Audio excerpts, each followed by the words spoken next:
지난주에 월화수 사흘 동안 미주 목회자 포럼을 가지게 되었습니다. 이민교회를 섬기는 가장 건강하게 모델로 섬기는 40대 목회자들을 모시고 함께 우리 이민자의 삶 그리고 목회자의 삶, 교회에 대해서 함께 말씀을 나누게 되었습니다. 이민교회를 활성화시키고 또 목회자들에게 새로운 힘을 불어넣어서 이 코로나 위기를 뚫고 다시금 비상하기 위해서 함께 공감하고 또 마음을 모아서 가진 모임이었습니다.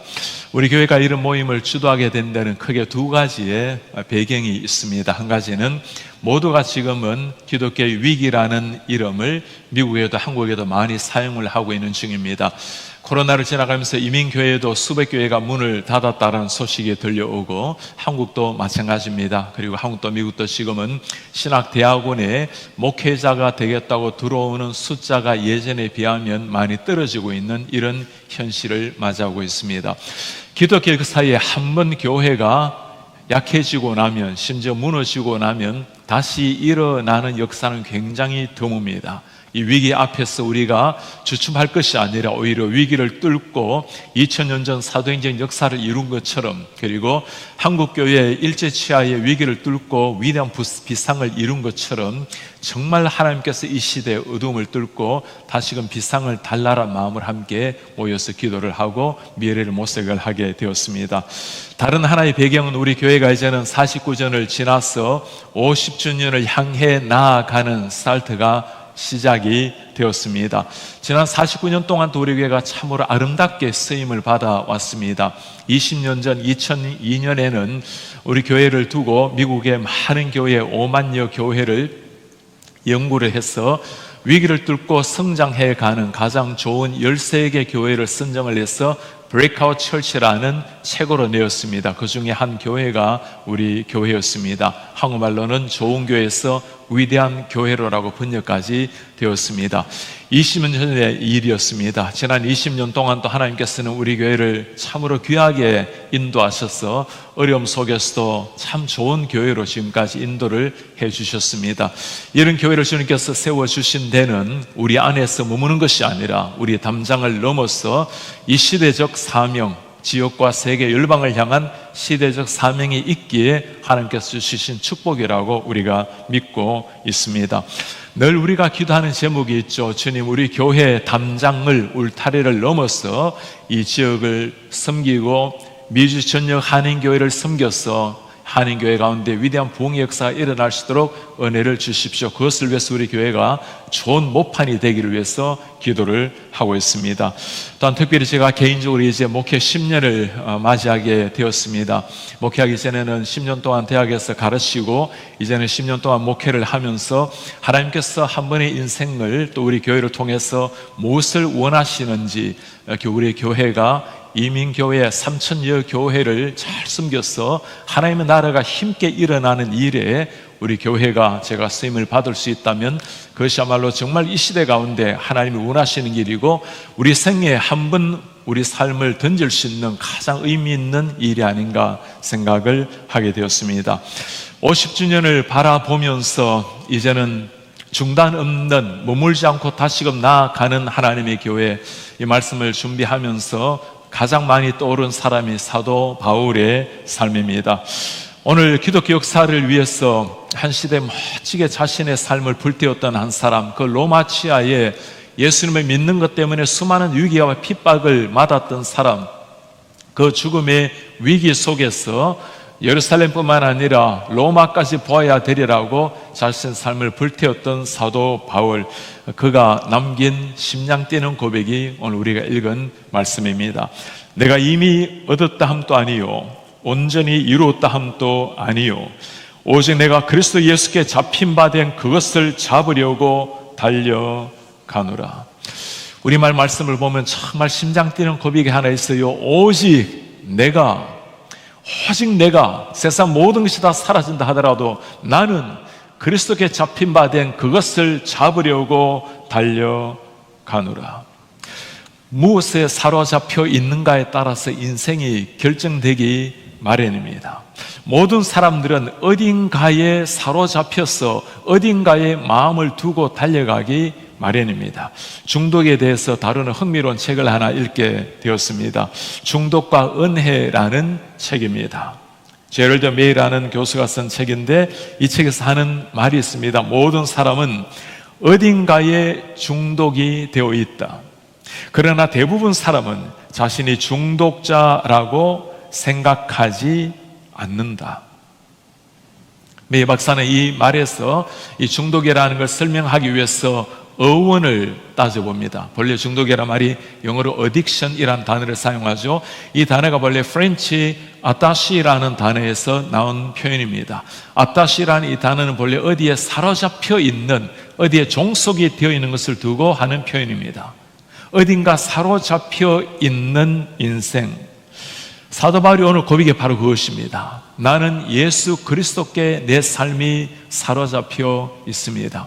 어딘가에 포로로 되어 있다는 것은 자랑스럽게 할 말은 아닙니다. 그러나 오늘 바울은 내가 예수 그리스도에게 포로가 되어 있다는 사실, 예수께 중독이 되어 있다는 것, 그에게 사로잡혀 있다는 것을 너무나 자랑스럽게 말씀을 하고 있어요. 바울의 삶에 무슨 일이 일어난 거죠? 다메섹 도상으로 예수 믿는 사람들 잡으려고 달려갔던 사도 바울, 그에게 하늘의 문이 열리고 빛이 맺습니다. 누구십니까? 네가 핍박하고 있는 나 예수 그리스도라. 예수님을 만난 겁니다. 하늘의 빛을 만난 거예요. 주님을 만난 그 순간부터 예수 그리스도께 노예가 되어서 복음에 사로잡혀서 일생 달려갔던 사도 바울, 그 고백이 오늘의 고백입니다. 오직 나는 표대를 향해서 예수 그리스도를 향해서 달려가노라. 사실 바울이 지금 이렇게 고백할 만한 형편이 아닙니다. 빌립보서는 그가 감옥 안에서 쓴 서신입니다.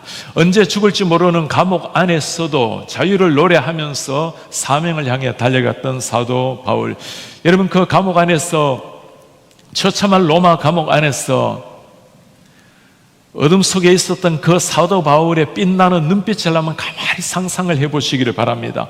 감옥 안에 갇혀있지만 그의 눈은 하나님을 향해서 불타오르고 있었던 그의 눈, 비록 온몸은 쇠사슬에 매여 있지만 그러나 그 영혼은 하늘의 자유를 노래하면서 당당하게 노래하고 있는 이런 사도 바울의 모습.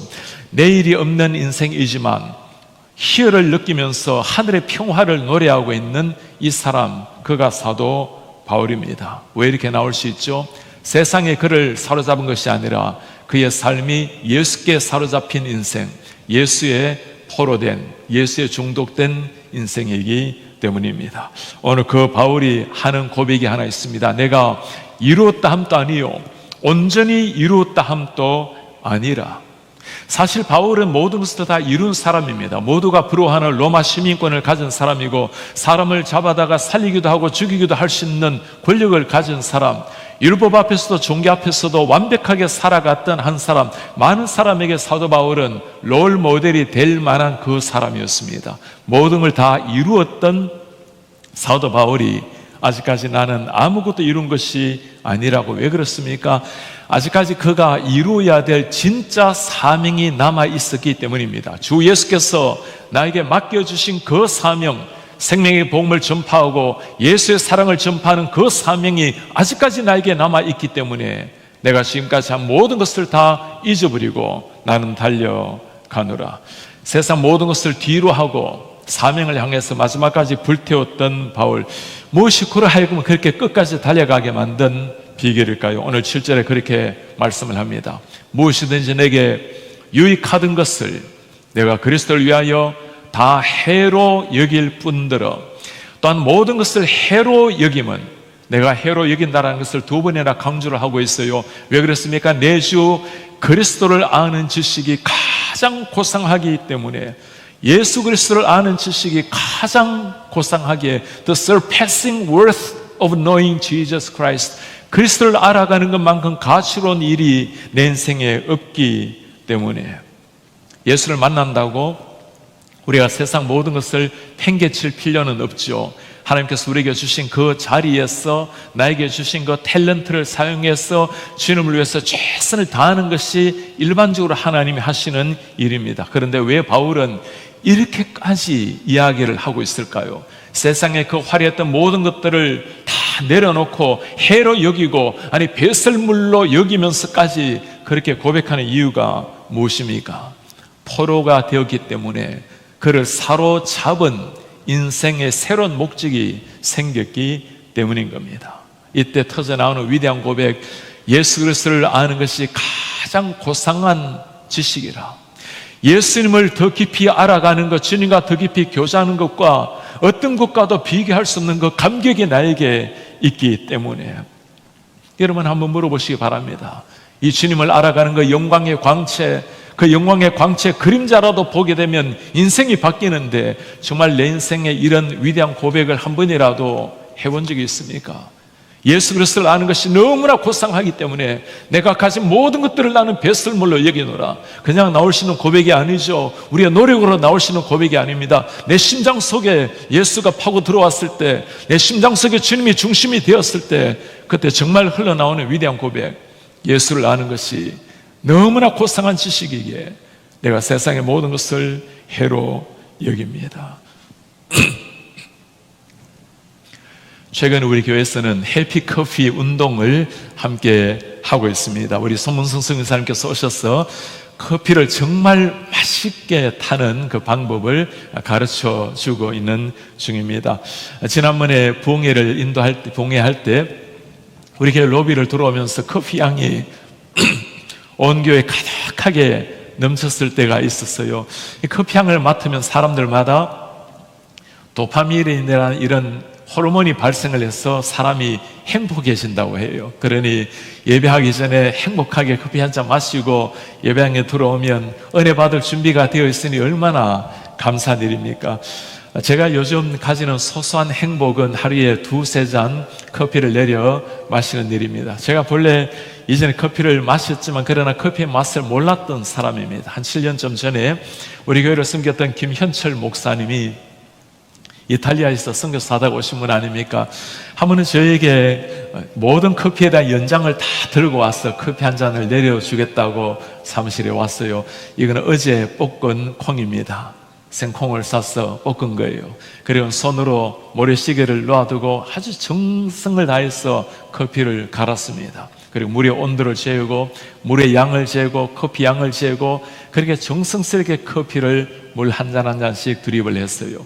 그렇게 딱 내어놓는 커피 한 잔을 제가 아무리 촌 사람이라도 어떻게 그냥 마시겠습니까? 그렇게 정성을 다해 그렇게 모든 걸 쏟은 커피 한 잔인데 저도 정말 예의를 갖추어서 그 커피를 마시는데 정말 이 커피 맛이 무엇인지 알고자 하는 그 마음으로 한 잔을 입에 딱 넣었는데 와, 정말 그 커피 맛이 온 거예요. 그 한순간 커피의 맛이 무엇이라는 게 그냥 온몸이 그 커피의 맛이 무엇이라는 걸 반응을 하게 된 겁니다. 그날 이후로 봉지 커피가 커피가 아니라는 것을 드디어 제가 깨닫게 된 겁니다. 제 아내는 요즘도 커피를 마시면 이전에는 설탕 그리고 크림을 얼마나 듬뿍듬뿍 넣는지 제가 커피 맛을 알고 난 다음에 그때마다 아내보고 한 소리를 해요. 그 인생을 그렇게 살면 안 되는 거라고. 어떻게 커피를 불순물로 그렇게 섞고 있냐고. 요즘은 좀 회심해서 이제 설탕은 넣지 않고 여전히 우유와 함께 마시고 있어요. 새로운 맛을 알게 되면 새로운 세계의 눈이 열리게 되는 겁니다. 예수를 만난 사람, 예수의 맛을 본 사람, 내가 주님을 알아가는 것이 가장 고상한 지식이기에 지금까지 달려왔던 모든 삶이 마치 아무것도 아닌 것처럼 여겨졌던 위대한 사도 바울의 고백. 우리 사는 성도님들, 이 사도 바울의 고백이 우리의 고백이 되기를 축복합니다. 사도 바울만 느낄 수 있는 고백이 아니잖아요. 예수님을 정말 만난 사람, 십자가에 정말 맛을 본 사람, 그들이 할 수 있는 고백입니다. 우리의 결단도 아니고 노력도 아니고 자연스럽게 흘러나오는 위대한 고백. 내가 예수를 알아가는 그 지식에 너무나 고상하기에 오직 나는 주님을 향해서 달려가겠습니다. 문제는 이런 우리의 신앙의 고백이 시간이 지나다 보면 점점 약화되게 되고 시간이 지나다 보면 우리의 고백이 시들어 간다라는 것을 우리 모두가 느끼지 않습니까? 사도 바울이 마지막까지 달려가게 된 그 배경이 무엇일까요? 오늘 13절에 바울이 간결하게 설명합니다. 형제들아, 나는 아직 내가 잡은 줄로 여기지 않는다. 오직 한 일, 뒤에 있는 일 다 잊어버린다. 이런 바울이 얼마나 많은 일을 했습니까? 얼마나 많은 업적을 쌓았나요? 바울의 고백을 기억합니까? 내가 이 모든 사도들보다도 더 많이 수고했노라. 12사도보다도 더 많이 수고한 것, 그러나 그 모든 것 잊어버리고, 왜 그렇습니까? 앞에 있는 것을 잡으려고 표대를 향하여 그리스도 예수 안에서 하나님이 위해서 부르신 부름의 상을 향하여 달려가노라. 사도 바울 30대 예수님을 만났습니다. 주님을 만난 그 청년 나이에, 그 청년 33살이 나를 위해서 피 흘렸다는 것을 정말 깨닫고 난 다음에 지난 30년의 삶을 오로지 예수의 복음을 향해서 달려갔던 사도 바울, 아직까지 이루었다 함도 아니요, 내가 모든 것을 다 바칠 정도로 수고했지만, 그러나 지금까지 했던 모든 일들을 다 잊어버리고 앞에 놓여 있는 것, 하늘의 부름의 상, 하늘의 표대를 향해서 달려가노라. 49년의 삶, 우리 교회를 하나님께서 참 아름답게 인도를 해 주셨습니다. 이 지역이나 아니면 다른 타주에서 목사님들이나 성도님들이 참 우리 교회를 위해서 진심으로, 그들의 마음으로 칭찬을 들을 때 얼마나 하나님 앞에 감사하고, 아름다운 교회를 섬겨오신 여러분들 성도님들이 너무나 자랑스러운 마음입니다. 그러나 우리가 안주해야 될 것은 지난 49년의 삶이 아닙니다. 아무리 찬란한 과거라더라도 늘 강조하는 것이 있습니다. 그것은 지나가야 될 정거장이지 우리가 멈춰야 될 종착역이 아닌 겁니다. 우리 교회를 떠올리면 어떤 단어가 먼저 제일 떠오릅니까? 우리 목사님들과 장로님들 한번 서로 간에 의견을 나눈 적이 있어요. 다양한 단어 중에 제일 많이 나온 단어가 안정, stability, stable이라는 단어였습니다. 안정이라는 단어는 참 중요합니다. 흔들리는 세상 속에서 복음 위에 견고하게 서 있는 폭풍 속에서도 안정을 누린다는 말은 참 귀한 말입니다. 그러나 그 안정이 과거를 돌아보면서 현재 머무르는 안정이 된다면 우리의 다음 세대, 우리 미래에게 남겨줄 것은 없을 것입니다. 우린 끊임없이 사탄과의 전투 속에 있고 끊임없이 영적인 풍랑 속에서 싸우면서 나아가야 될 전투하는 그리스도인입니다. 미래를 향해서 끊임없이 달려가는 하나님의 교회, 우리 자녀들에게 물려주셔야 될 교회고, 그 물려주기 위해서 오늘 우리는 또다시 영적인 싸움을 싸워야 될 사람들입니다. 오늘 바울로 하여금 이제는 이 정도면 될 만한데 사도들보다도 더 많은 수고를 했고 신약 13권이나 성경을 기록을 했고 모든 걸 다 이룬 사람, 그러나 그가 한 일이 뭐죠? 이제까지 했던 거 다 잊어버리고 나는 앞을 향해서, 표대를 향해서 다시금 달려나갑니다. 하늘의 상을 향해서 달려가는 바울. 바울이라고 그냥 되겠습니까? 오늘 I press on, 저는 달려간다는 것을 두 번이나 강조하면서 또다시 매일 나를 쳐서 복종시키면서 매일 주님을 향해서 다시금 눈을 뜨고 다시금 달려갔던 사도 바울. 구원의 선물은 하나님 주시는 선물이지만, 그러나 그 구원의 선물 앞에 사도 바울은 마지막 호흡이 있는 순간까지 최선을 다해서 사명을 향해 달려갔습니다. 우리 성도님들 한번 진실하게 물어보시길 바랍니다. 누구나에게나 다 내가 추구하는 인생 목적, 표대가 있기 마련입니다. 여러분들의 표대가 무엇입니까? 그 표대 끝에서 여러분들이 만날 분이 정말 예수님이 맞으실까요? 내가 추구하는 그 표대, 끊임없이 나를 달려가게 만드는 그 무엇 마지막에 그 자리에서 우리가 만나려고 하는 것이 예수님이 맞을까요? 혹시나 우리 가운데 좀 더 편안한 삶, 좀 더 인정받는 삶, 좀 더 많은 물질, 좀 더 좋은 자녀들, 여러분 그것이 우리 표대 끝에 있는 분이 계시지 않습니까? 한 번 인생입니다. 한 번 살아가는 인생, 이 가을에 우리가 피하지 말아야 될 질문입니다. 그렇게 무성했던 여름 숲을 다 낙엽으로 사라집니다. 그렇게 아름다웠던 봄꽃 향기가 시간이 지나면 다 시들해지기 마련입니다. 이제는 겨울이 올 테고 그 위에 눈이 내리게 되면 모든 게 다 사라지게 될 것입니다. 우리 인생의 겨울이 언젠가 다가올 날이 올 거예요. 피할 수 없는 그 겨울 인생, 겨울 앞에 우리가 물어봐야 될 질문이 이겁니다. 나는 무슨 표대를 향해 달려가고 있는가? 정말 그 표대 마지막 거기에서 나를 기다리시는 예수님을 만날 것인가? 러시아의 문호 톨스토이가 쓴 꿈이라는 시가 있습니다.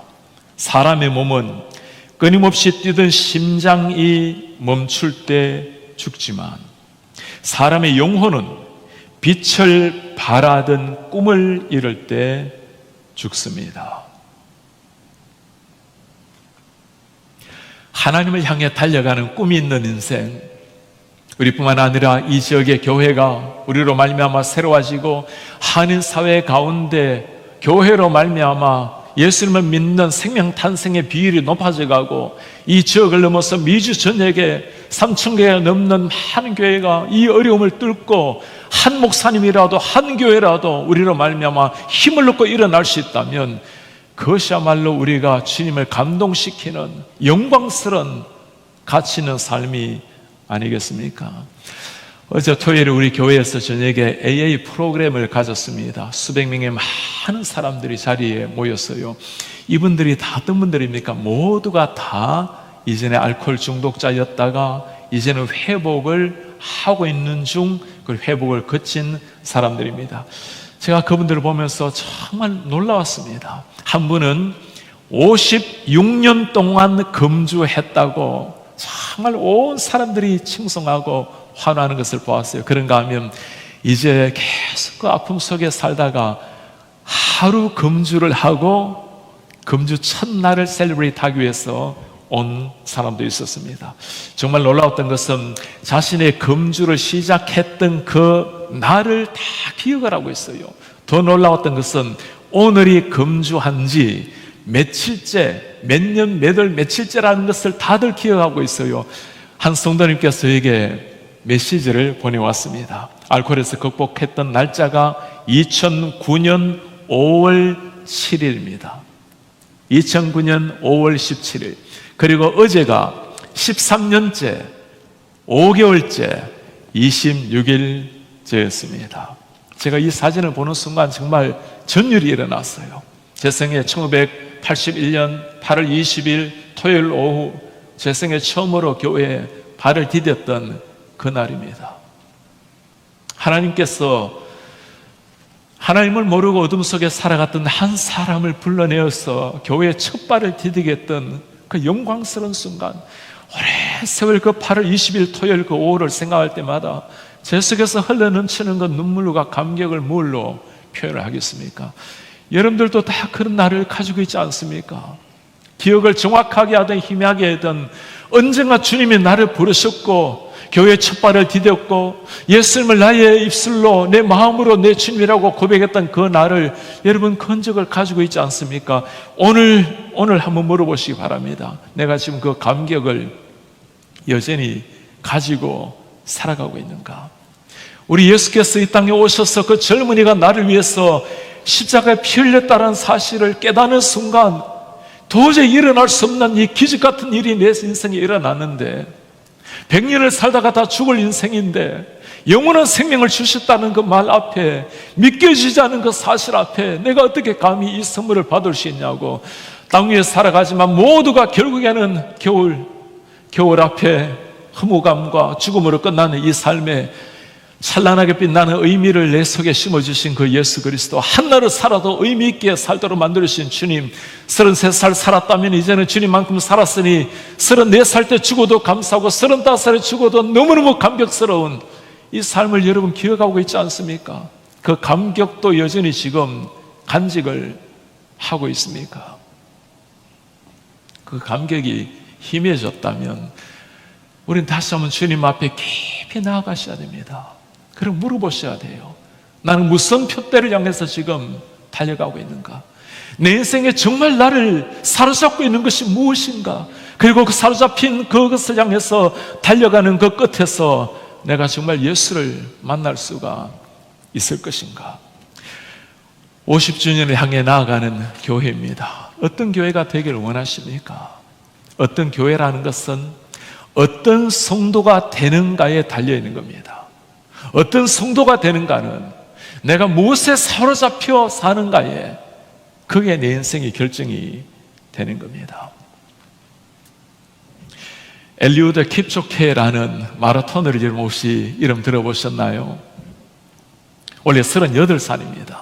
케냐 선수. 2016년도 리오데자네이루 올림픽에서 마라톤 우승을 했어요. 2020년 도쿄올림픽 마라톤 우승을 했습니다. 메이저 델루에서 8차례나 우승을 했어요. 그리고 지난 9월에는 독일 베를린 마라톤에서 2시간 1분 9초로 세계 신기록을 세웠습니다. 그가 인터뷰에서 한 말입니다. 내 다리와 몸은 아직 젊습니다. 가장 중요한 것은 내 마음도 아직 젊고 신선합니다. 기자가 물었습니다. 당신의 다음 목표는 무엇입니까? 내 기록을 1분 1초 앞당기는 겁니다. 마라토너 38살, 운동하는 사람 치고는 나이가 좀 든 나이 아니겠습니까? 그러나 내 인생의 목표는 1분 1초 더 줄이는 것입니다. 그에게는 분명한 목적이 있었고 그 표대가 있었기에 그렇게 달려가는 사람, 우리 이런 사람을 두고 청년이라고, 이런 사람을 두고 사명자라고 부르는 겁니다. 쉽지 않은 삶이겠죠. 사명은 고귀하지만 그것을 이루는 과정은 쉽지는 않을 겁니다. 우리가 지난주에 한국의 마라토너 함기용 선수께서 이 세상을 떠났습니다. 참 힘들었던 시절 1950년 4월 19일 보스턴 마라톤에서 1등을 했던 사람입니다. 우리나라가 해방을 맞아오고 난 다음에 태극기를 가슴에 들고 대한민국이란 이름으로 처음 국제대회에서 한국의 이름을 드러냈던 사람입니다. 초반에 20km까지 달려갈 때는 50등 밖에 처져 있었어요. 그러다가 아주 전속력으로 달리기를 시작을 했습니다. 보스턴 마라톤을 뛰다 보면 32km 지점에 하트브레이크 힐이라는 장소가 있습니다. 상심의 언덕, 심장을 정말 먹게 할 듯한 그 언덕, 그곳에 이르렀을 때 그가 했던 고백이에요. 더 이상 다리가 움직이지 않았다. 그리고는 스탑을 하고 뛰다가 3번이나 걸었어요. 그래서 사람들이 그를 두고 워킹 챔피언이라고, 마라톤 인너가 걸으면서도 챔피언을 했노라고. 그러나 걸으면서도 쉬지는 않았어요. 다시금 걸어가고 뛰다가 또 움직이지 못해서 또 다시 걸어가고 다시금 뛰고 또 다시 걷다가 또 다시 뛰고 한순간이라도 멈추지 않았기에 그는 마라토너 대한민국의 이름으로 보스턴 대회에서 1등을 하게 되었습니다. 상심의 언덕, 하트브레이크 힐, 누구에게나 상심의 언덕이 인생 가운데 오기 마련입니다. 사도 바울이라고 예외는 아니죠. 바울이 복음을 전가하면서 얼마나 많은 상심의 언덕을 만났습니까? 복음 때문에 배고픔을 겪어야 됐고 추위를 겪어야 했고, 한 번은 40대 감한매를 5번이나 맞으면서 한 번은 죽은 줄 알고 버렸는데 기절하고 다시금 일어나서 복음 전한 것이 사도 바울이었습니다. 감옥 안에 들어가서 죽음을 눈앞에 두고도 그가 전개했던 것이 사도 바울이었어요. 내가 로마도 보아야 하리라. 죄수가 되었으라도 내가 로마를 보아야 되리라. 세계 심장부에 가서 십자가의 복음을 증거해야 되겠다고 그를 만났던 베스도 왕이 했던 말을 여러분 기억합니까? 바울아, 너의 그 많은 학문이 너를 미치게 했구나. 바울은 미친 게 아니었어요. 예수께 사로잡힌 사람이 된 겁니다. 바울은 미친 게 아니라 새로운 목표가 생기게 된 거예요. 죄인이든 왕이든 세상 모든 사람들이 예수 그리스도를 알 때까지 그의 심장은 멈출 수가 없었던 겁니다. 표대가 있었기 때문입니다. 이제 50주년을 앞에 놓고 우리 교회가 한 주간을 보내었습니다. 주님 오실 때까지 우리 교회가 추구해야 될 표대란 어떤 표대일까요? 이미 인생을 10년, 30년, 50년을 보낸 분들이 계시겠죠. 여러분들 인생의 가을을 맞은 분들도 계실 겁니다. 우리 가운데는 이미 인생의 겨울을 준비해야 될 분이 계신지도 모르겠어요. 긴 세월 살아오면서 여러분들의 표대는 무엇이었습니까? 지금 또 무엇 때문에 그렇게 땀을 흘리면서, 때는 무엇 때문에 그렇게 마음이 불편하면서 살아가고 계세요? 겨울에 눈이 내리고 나면 다 덮일 일이고 사라질 일입니다. 그 사라질 일을 위해서 여러분 땀 흘리고 계시진 않습니까? 오늘 바울로 하여금 호흡이 있는 마지막 순간까지 달려가게 만들었던 그 표대, 하늘의 부르심의 상을 위해서, 예수를 위해서 달려가노라. 이 표대가 여러분들의 표대가 맞습니까? 우리 주 예수 그리스도, 그분에게도 상심의 언덕이 있었고 그분에게도 표대가 있었습니다. 죽은 인류를 살리기 위해서 묵묵하게 골고다를 올라가셨던 예수 그리스도, 골고다에서 무엇이 기다리고 있었는지 잘 알았던 예수였습니다. 그의 손과 발에 대못이 박힐 것을 주님은 아셨어요. 옆구리에 창이 들어오고 피와 물을 쏟고 그렇게 서서히 죽어갈 그 자신의 모습을 예수는 알았습니다. 그 표대를 향해서 묵묵하게 골고다 길을 올라가는 그 순간 수만 가지 생각이 예수님의 머릿속에 들어왔겠죠. 이 제자들이 내 사명을 이어갈 수 있을까? 33살 젊은 나이에 죽어가는 자식을 바라보는 어머니의 눈물을 바라보았던 자식의 모습, 33살이 아니라 50살까지 내가 살다가 이 사명을 마치면 되지 않을까? 수만 가지 생각이 예수님의 머리에 스쳐갔겠죠. 네가 정말 하나님의 아들이거든 뛰어내리라고 조롱하는 그 사람들을 향해서 예수님은 수만 가지 말을 하고 싶었을 거예요. 그러나 하나님이 맡겨주신 그 사명, 하나님께서 맡겨주신 그 표대를 위해서 그분은 묵묵하게 침묵했고 비참한 어린 양처럼 피를 흘리셨고 아무리 힘이 없는 무력한 모습으로 온몸 피를 쏟고 죽음을 맞이했습니다.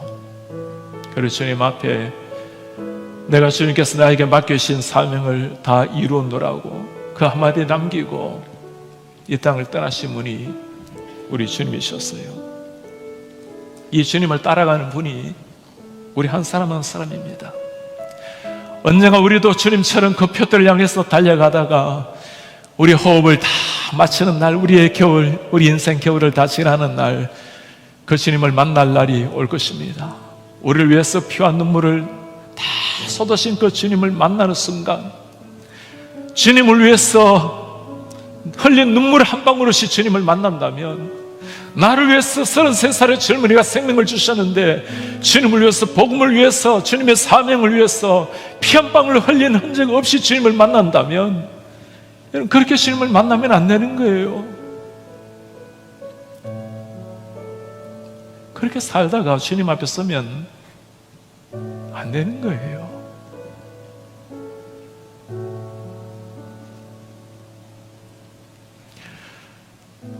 이제 50주년을 맞이하면서 우리 예수님 오시는 그날까지 오늘 사도 바울의 위대한 고백이 우리의 고백이 되기를 바랍니다.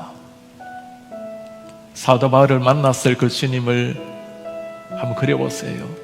땅의 삶을 다 마치고 영광스럽게 하나님 앞에 서는 순간 주님이 사도 바울을 가득히 안으면서 그 순교의 피를 흘리고 있었던 그 사도 바울을 바라보면서 잘했다 충성된 종아, 우리가 주님 앞에 서게 되는 순간 그 똑같은 주님이 우리를 맞이해 주실 겁니다. 그리고 주님 또 말씀하실 거예요. 우리가 흘린 눈물, 흘렸던 땀, 주를 위해서, 복음을 위해서 흘렸던 핏자국 닦아주면서 주님이 하실 말씀입니다. 잘했다 충성된 종아.